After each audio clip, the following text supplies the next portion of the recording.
Well, good morning, folks. Whoa, man, look at my face. Whew, welcome back to the farm. I've been driving the yellow tractor all morning, so it runs on coolant and motor oil. Half of it comes out the exhaust, hence the face. You see, I got a raspberry parked in the shop with a bunch of styrofoam, rigid insulation in the back. When I get done my chores today, I get to go to the cabin, turn my coveralls inside out, and we're going to try to insulate the floor in the grain bin cabin. But right now, I'm actually just over here outside the big door. I got a leftover. What I did today is I took some leftover grain. Who has leftover grain? But I got some chicken feed and some hog feed that I got from Bloom Enterprises last year, I think.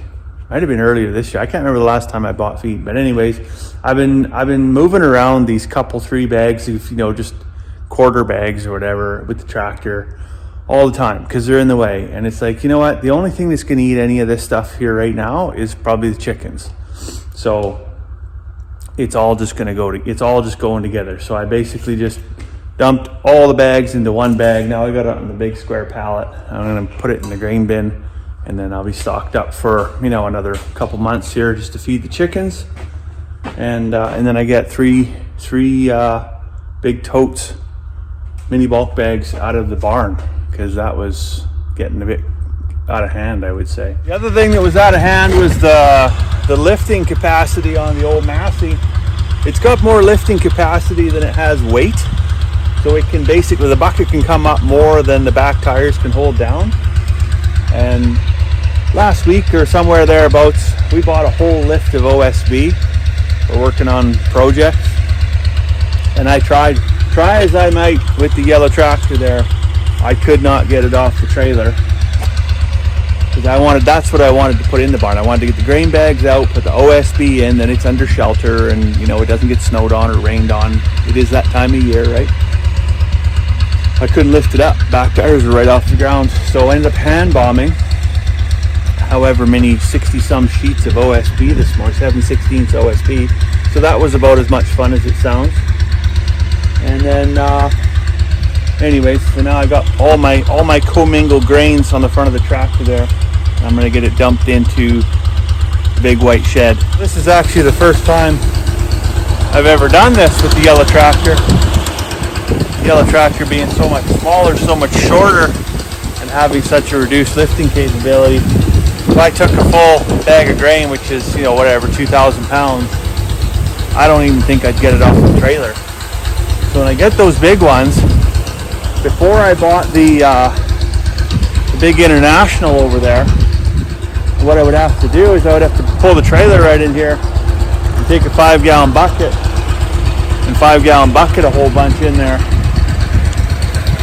And that's good exercise, but I mean, if there's an easier way, as you can see, I don't got an auger. I've still never to this day bought an auger. I just put them up on that pallet, put a little spout on, untie the bottom of the bag, and let it drain into here. My oh my. It's a little sketchy. Don't get me wrong. You climb underneath there to untie that knot. It is a little sketchy for a minute.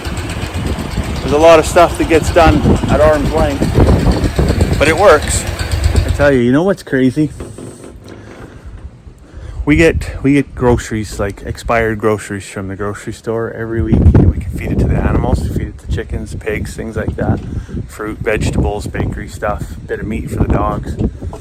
And by and large, I was using storing grain in the barn. I wasn't doing it here.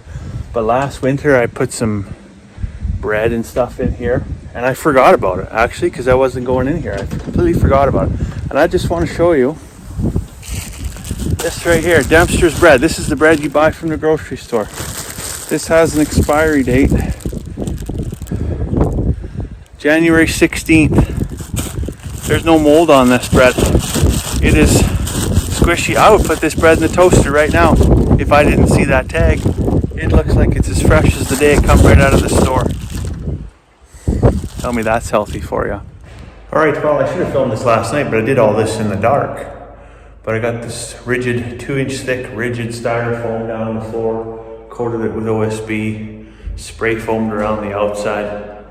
I was gonna screw the floor down, but I only had 3-inch screws, so 7/16 plywood plus 2-inch. You're not getting a lot of bite on your screw. So I air nailed everything down, or power nailed it down.